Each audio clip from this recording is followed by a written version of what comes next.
सद्गुरुदेव की जय। आत्म कल्याण के लिए मन, वचन और कर्म से जिस ज्ञान का पालन किया जाता है वह सत्य है। प्रत्येक जीवात्मा शाश्वत सत्य स्वरूप है। यह अजन्मे, अविनाशी और निर्विकारी है। आत्मज्ञान की प्राप्ति ही मोक्ष की प्राप्ति है। आत्मज्ञान सत्य, करुणा, दया और त्याग आदि गुणों का आधार है। जो अपने अनुभव से सिद्ध हो उसे मन में धारण करना, जैसा देखा, सुना या पढ़ा हो उसका वैसा ही वाणी में प्रयोग करना सत्य है। दूसरों के हित को ध्यान में रखते हुए कर्म करना ही सत्कर्म कहलाता है। सत्य का पालन करने के कारण ही संतजन करुणा के सागर है। करुणा और सत्य का मेल उन्हें पूरे कर्मों से रोकता है। कबीर साहब ने सत्य की महत्ता बताते हुए कहा है कि जो व्यक्ति सत्य को पहचान कर उसके सार को अपने जीवन में उतार लेता है वह झूठे कुल जाति की पक्ष परंपरा में होकर नहीं चलता। सत्य ज्ञान ही आत्मज्ञान है। इसके समान कोई तपस्या नहीं है। सत्य आचरण करने वाले व्यक्ति के हृदय में स्वयं सत्य स्वरूप परमात्मा का ज्ञान प्रकाश होता है। कबीर साहब जी अपनी साखी में बताते हैं, कंचल केवल हरि भजन, दूजा कांच कथीर, झूठा आल जंजाल तजी, पकड़ा सांच कबीर। इस संसार में स्वर्ण के समान तो केवल अंतर्यामी परमात्मा का ध्यान भजन ही है और बाकी सब कांच के समान निरर्थक है। कबीर साहब जी कहते हैं, इस संसार के सभी मिथ्या मोह, जंजाल, आडंबर आदि को छोड़कर केवल सत्य को धारण करो।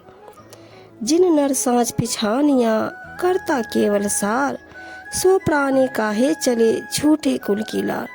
जिस मनुष्य ने सत्य को पहचान लिया और सत्य के सार को ही अपने जीवन में धारण कर लिया वह झूठे कुल जाति की पक्ष परंपरा में होकर क्यों चलेगा।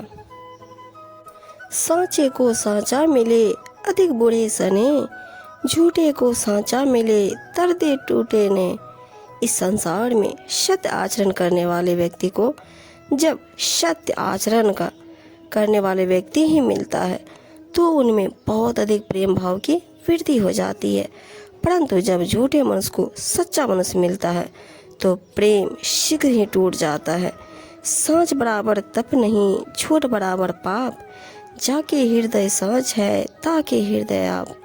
इस संसार में सत्य का पालन करने के समान दूसरी कोई तप साधना नहीं है और झूठ के समान कोई पाप नहीं है। जिसके हृदय में सत्य भाव स्थित है वहाँ सत्य स्वरूप परमात्मा स्वयं विराजमान रहते हैं। तेरे अंदर सांच जो बाहर नहीं जनाब, जाननहारा जानी है अंतर्गति का भाव। तेरे अंदर जो सत्य का भाव स्थान है उसका प्रदर्शन या विज्ञापन बाहर मत कर। इसकी कोई आवश्यकता नहीं है। जो तुम्हारे मन का रहस्य जानने वाले ज्ञानवान पुरुष है वे स्वयं सब जान लेंगे। अर्थात अपने सत्य ज्ञान को स्वयं ही बाहर प्रदर्शित करना हितकारी नहीं होता है। झूठ बात नहीं बोलिए चपलक पार बसाए, अहो कबीरा साच गहूँ आवागमन नशाए। जब तक अपने अंदर सामर्थ्य रहे तब तक जानबूझकर कभी भी झूठ नहीं बोलना चाहिए। कबीर जी कहते हैं कि हे जीव, सत्य को ग्रहण कर तभी तेरे जन्म मरण के सभी संकट दूर होंगे, अर्थात तभी तू सांसारिक बंधनों से मुक्ति प्राप्त कर सकेगा। कबीर साहब जी कहते हैं, सामर्थ्य रहने तक जानबूझकर झूठ नहीं बोलना चाहिए। पता नहीं क्षण भर के चौथाई भाग में ही न जाने क्या हो जाए। हर समय सत्य का ही आचरण करना चाहिए।